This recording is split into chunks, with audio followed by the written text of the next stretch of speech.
Hello and welcome to the More Confidence with Luna Gaia podcast. I'm your host, Lunaria Gaia, and here we talk all things body image, self-esteem, your thinking in your mind. How do you connect true to you in every part of who you are?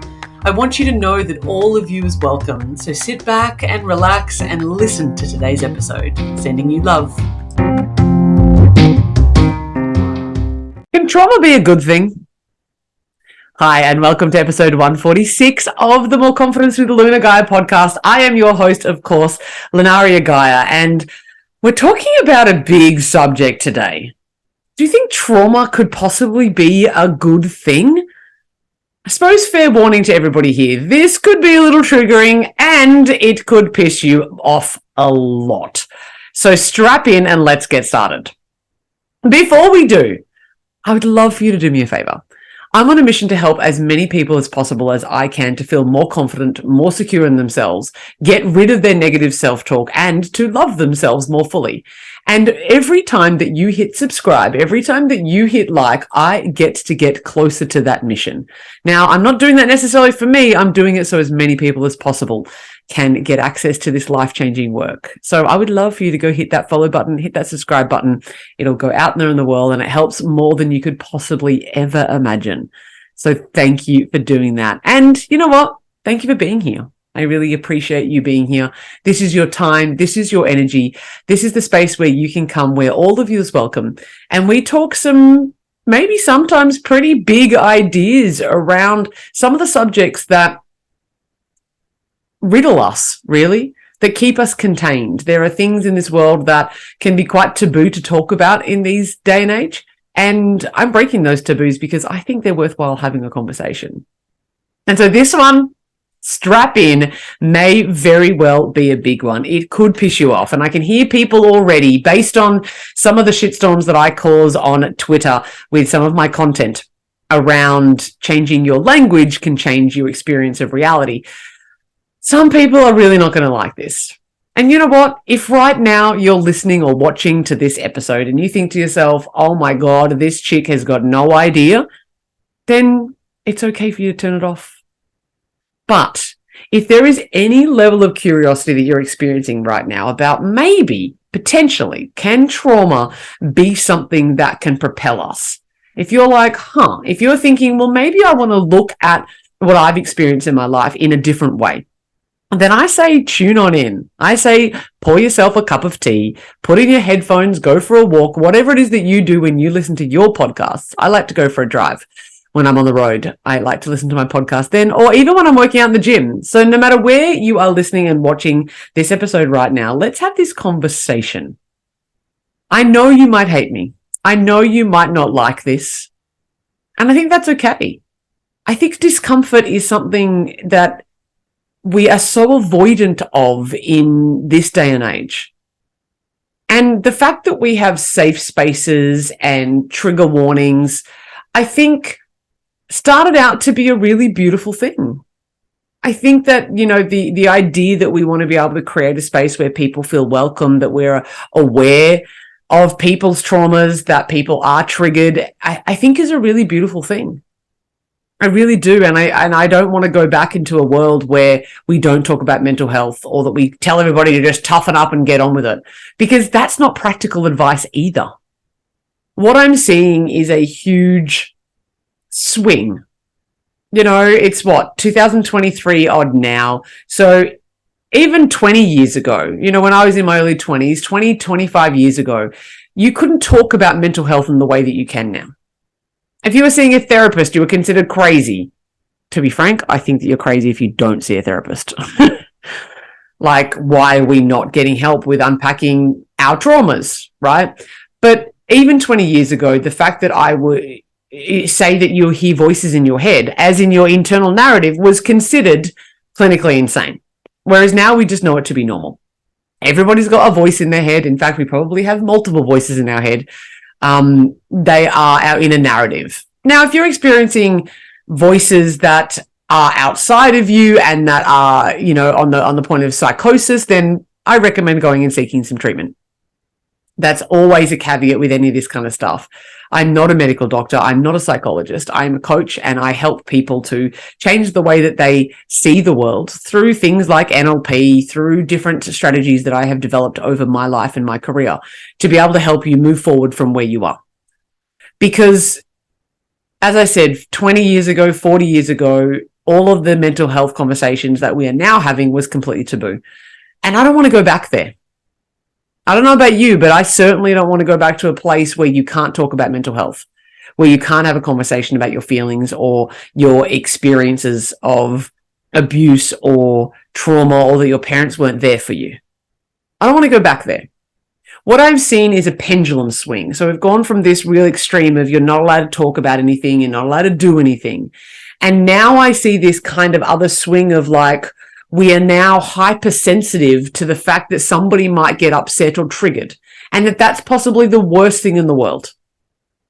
And I don't think it is. I don't think that being triggered is a bad thing. I don't think that being uncomfortable is a bad thing. Now, look, let's face it. If somebody is physically or emotionally abusing you, then you being uncomfortable is a way for you to set some boundaries. Solid. But somebody having a different opinion to you that pisses you off is not a bad thing. It's just part of life. I think that what I'm really noticing here is that people are becoming identified with their trauma. They are now, oh no, you don't understand, I'm a XYZ, and they put a label on who they are.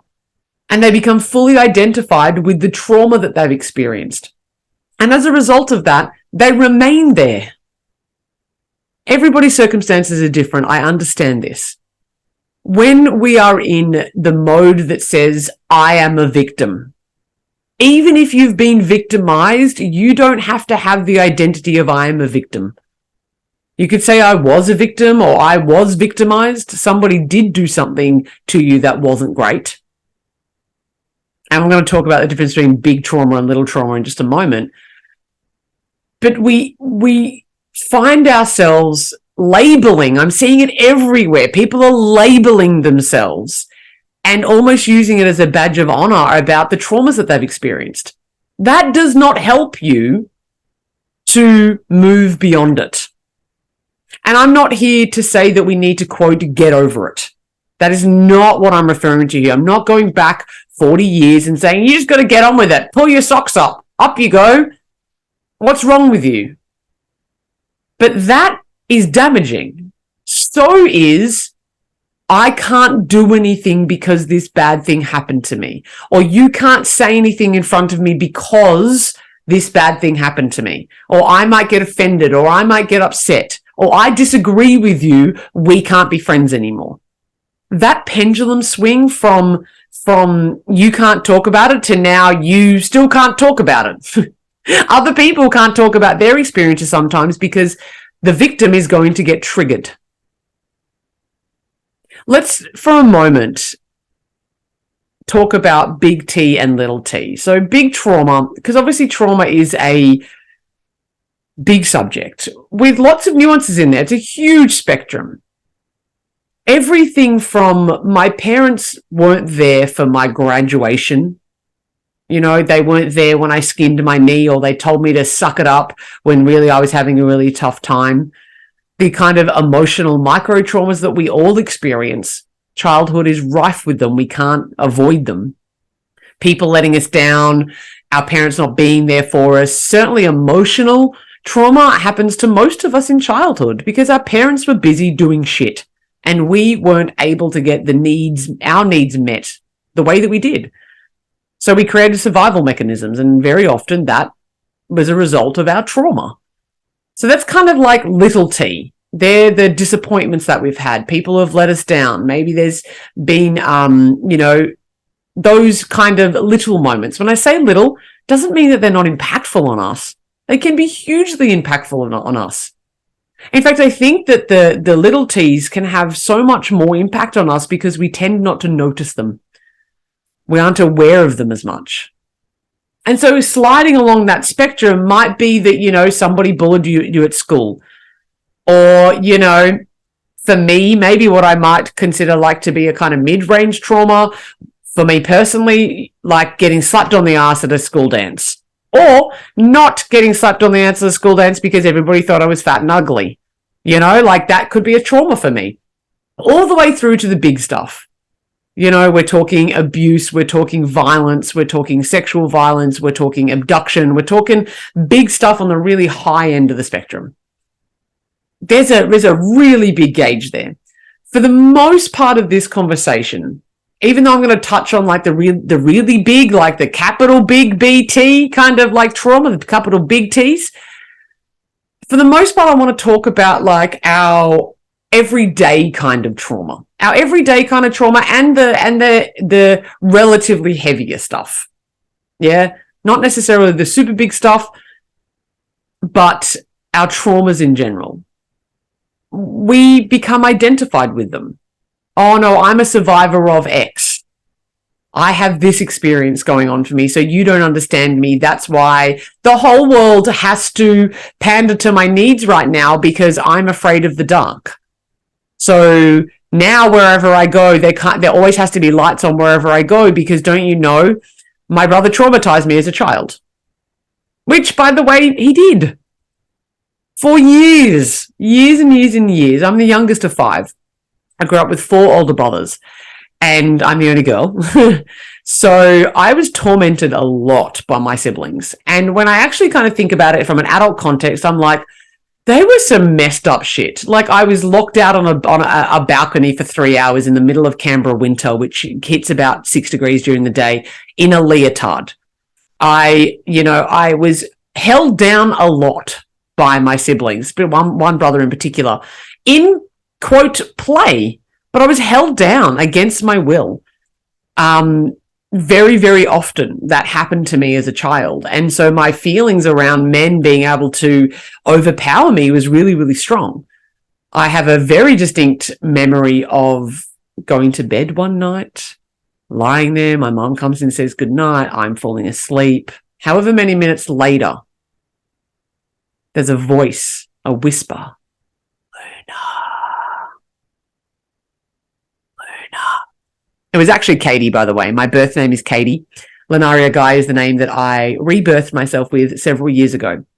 But to tell the authenticity of the story, it was actually Katie. And I was like, did I hear that? I remember laying there. Didn't hear it again. Okay, go back to sleep. And then I'd feel a poke up through the mattress. Terrified, right? And I'm still, no, okay, am I imagining it? Am I imagining? I don't know. It was dark. And he waited then. This went on for like 20 minutes. He'd wait patiently for me.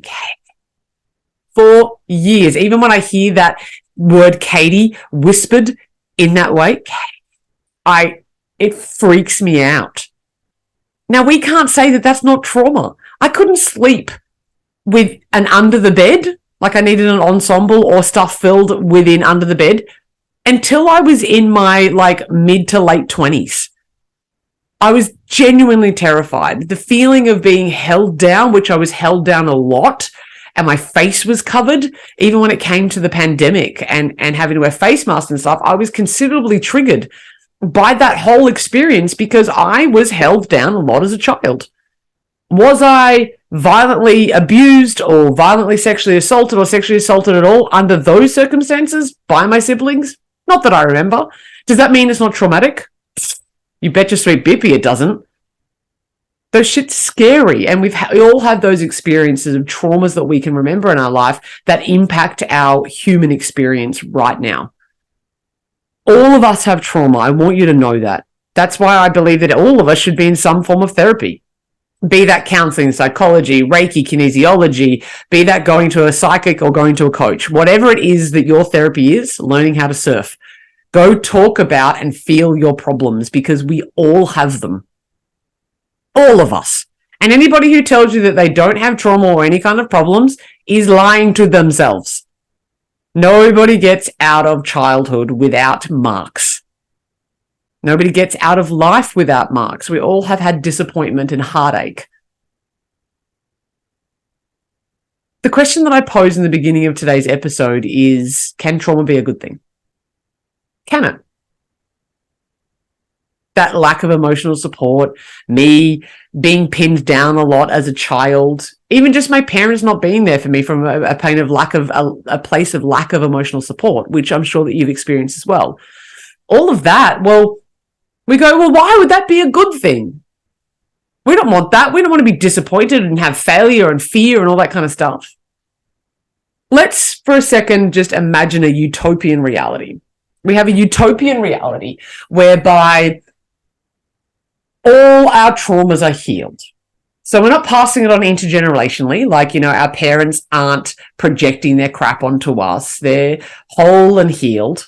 And everyone is self-aware and conscious, right? So everybody has this level of self-awareness. Nobody hurts anybody else's feelings. There's enough room for emotional availability from everybody. We don't live in a world where it's like hustle bustle, have to get everywhere. Every time you skin your knee, you have a loving parent there to help guide you through that, both with inside of yourself or like externally with skinning of your knee, but emotionally. Everything's been available to you. There's no projections. There's no disagreements. There's no failure. There's no disappointment. Do you think that we would be better off? Do you think this world would be like this earth plane that we live in right now? Would we be better off without those things? I don't think so. I really don't think so. Now, look, I think that it's really useful for us to minimize intentional trauma. In fact, if we could eradicate intentional trauma, happy days. I'm talking about violence. I'm talking about abuse. I'm talking about deliberate acts of violation to other people. Even though I believe that those things can still be helpful in our growth, and I'll get to that shortly, ideally, we don't have those things. But what we're seeing in today's society now is that people aren't allowed to come second. That in competitions around schools these days, they don't have competitions anymore because everybody's a winner, right? You're getting a medal, you're getting an award just for showing up. Now, I don't have anything wrong with getting an award for just showing up, and I don't think that we should be hyper competitive. But the thing is that healthy competition makes us all improve. It's fun. There is a sense of fun that comes with growing a skill.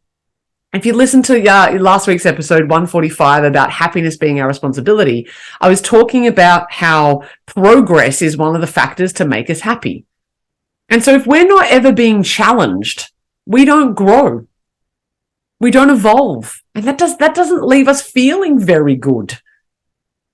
We like the experience of being challenged. If you always win, then what's the point of playing? Because success is a very poor teacher. It really doesn't teach us very much to win every time.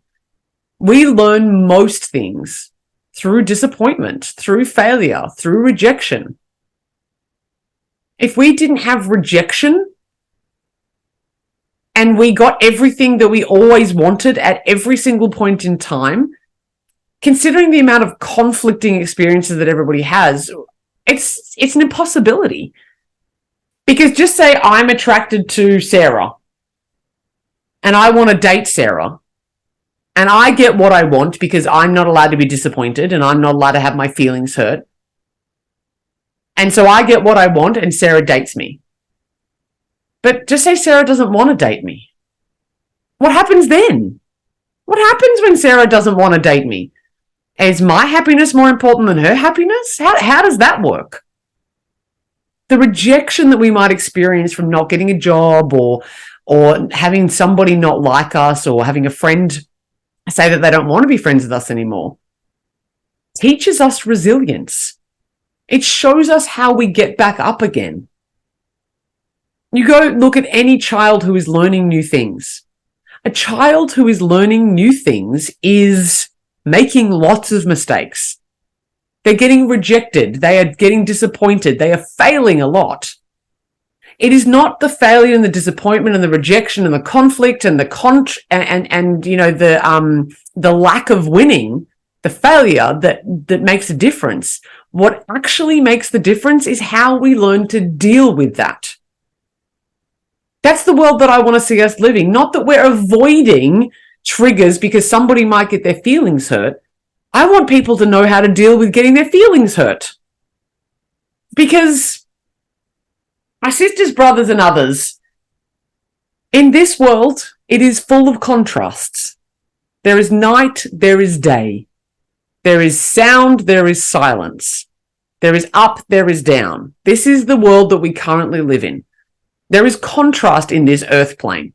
In all ways, shapes, and form. The tide goes in, the tide goes out. We have contrast everywhere, and that's what makes this human existence so bloody beautiful. Look at this background right now. If everything was white, if everything here, every book, every image, everything behind me was just white, you wouldn't be able to determine what anything was.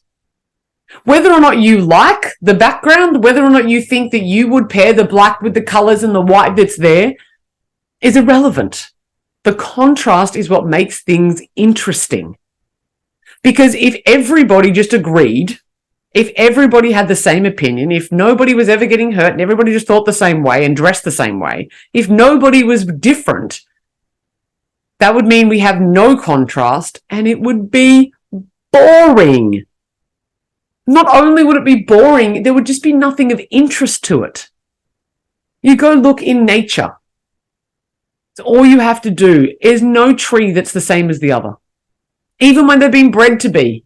Even when they've been planted in exactly the same spot, the same place, it'll have its own mind. And that's a beautiful thing. It's not, can we make sure that no one's feelings are getting hurt? It's how do we figure out how to deal with hurt feelings? That's a so much more powerful conversation. And that's why I think trauma is a good thing. Because it is in those moments that we have an opportunity to learn how to deal with it. And now, for most of us, including me, I didn't have parents who could teach me how to do that in the interim. But that's why we're on this kind of situation. We're here in a podcast right now and you are learning this stuff. That's why we go to therapy. It's why we read books. It's why we do personal development. It's why we work with a coach. Because now we get to learn. Not how to avoid the triggers, not how to avoid disappointment, not how to not feel the things, but how do we process the feelings of the things?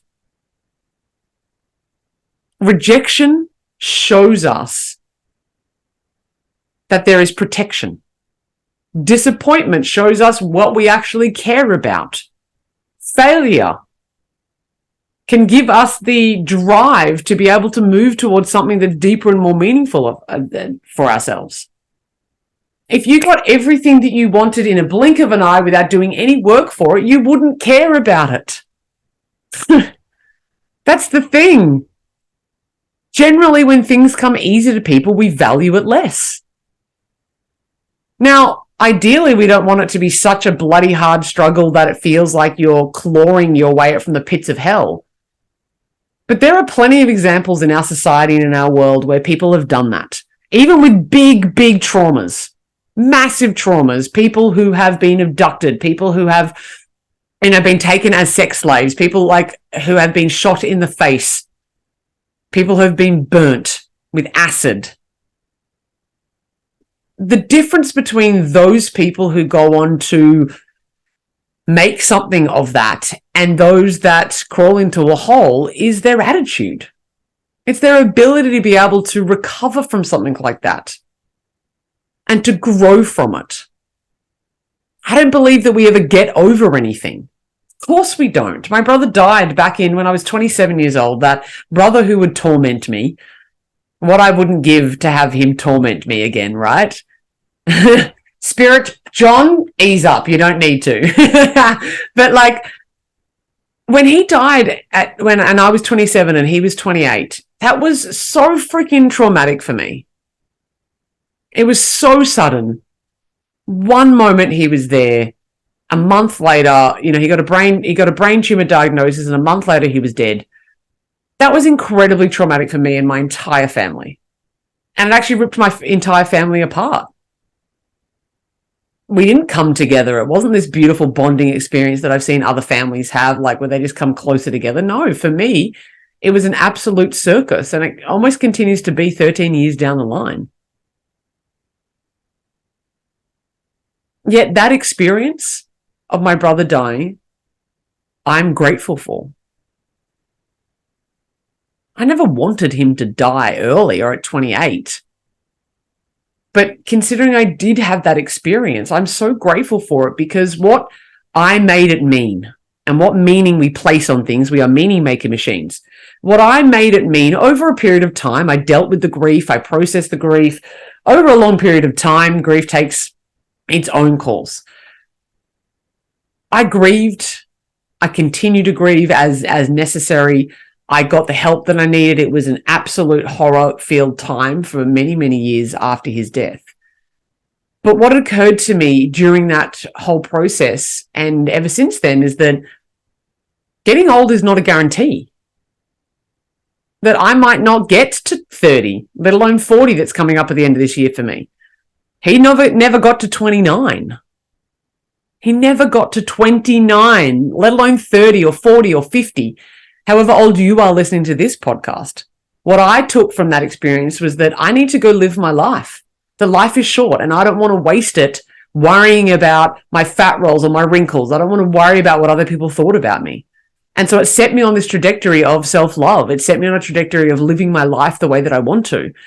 And I honestly don't believe that I'd be sitting here before you as I am right now if it wasn't for his death. That trauma was a very good thing for me, because the meaning that I placed on it, the way that I dealt with it, the way that I decided to grow from that experience rather than be crippled by it. Like I said earlier in this episode, rather than identifying with the trauma of like, I'm a survivor of my brother's brain cancer or something like that, rather than using that kind of language. And for some people, that language really works and it helps propel you. Rock on. For me, it wasn't gonna. But when we have an identity where we're like, no, you don't understand. I can't deal with other people's brothers because I lost mine. And now I'm super sensitive to brothers. And I want the whole world to stop using the term brotherhood because my brother died. And I didn't get to have him as a brother. That's asking the world to adjust to not hurt my feelings, rather than me adjusting my world to make sure I know how to deal with my hurt feelings. It's a much different perspective, and there's much more power in that. You become empowered rather than be a victim of what happened to me. I'm a victor. I am powerful. I get to make those choices. Did it suck for a period of time? Absolutely. Was I a mess? Did I have no idea what was going on? Did I cry daily? Was I in miserable pain? Was it some of the most awful experience that I've ever had in my life? Yes. I'm grateful for it because of the decisions that I made to grow from it rather than let it define me in a negative way. My brother's death definitely defined me. Absolutely. The pre-John dying and the post-John dying, this version, completely different. And I'm so grateful for that. And we all can be. Go get the help. Talk through it. Go to your therapist. Do what you need to do to deal with the emotion. But please stop identifying with your trauma. Please take yourself away from the viewpoint that says that I am a victim. You may have been victimized by things that have happened. Shit shows may have happened to you as a child. It's very, very likely. It's okay. You are now an adult and you get to make different decisions. Who do you want to be? How do you want to be known for? And what do you want to be the defining moments in your life? You get to decide that. And I think that we can use our traumas to propel us. I think that we can use it as fuel to our proverbial fire to just really ignite within us who we actually really want to be in our lives. We have that power to do that. I trust that you are still here. If you are still here, thank you very much for being here. And I'd love to know your thoughts on this. What do you think? Shoot me through an email at loveyourself@moreconfidence.com.au. That's loveyourself@moreconfidence.com.au. Shoot me through an email. I'd love to hear from you, your thoughts on any of these episodes. You can send me a DM on the socials. Lanaria Gaia is where you'll find me. That's my name. And of course, hit that follow and subscribe button for more episodes. We go live with a new episode every single week. If you have any topics that you would like me to talk about, anything that's got you food for thought that you'd like me to riff on, please, again, shoot me through an email or send me a DM. And of course, hit that follow and subscribe button. I love you. I hope you love you too. In the meantime, until next time, happy self-loving. Mwah.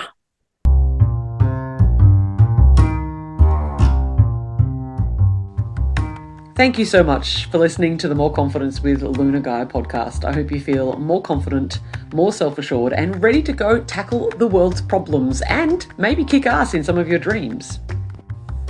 If you haven't already, I would love for you to like and subscribe, follow, and maybe leave a review so that other people know how to find this awesome podcast too. If you're wanting to sink your teeth into something even more juicy, my #1 best-selling book, Perfectly Imperfect, Your Complete Guide to Loving Yourself and Loving Your Body, is now available on all good bookstore sites, both in print, digital, and I narrated it for Audible as well. If you think that coaching or maybe one of my courses is for you, why not head to www.moreconfidence.com.au and get in touch and see if we can talk. And of course, you can find me all across the social medias. That's Facebook, Instagram, TikTok, Twitter, YouTube, which is where you're probably listening now, or maybe even here on the podcast platform. Sending you big love and wishing you a beautiful day.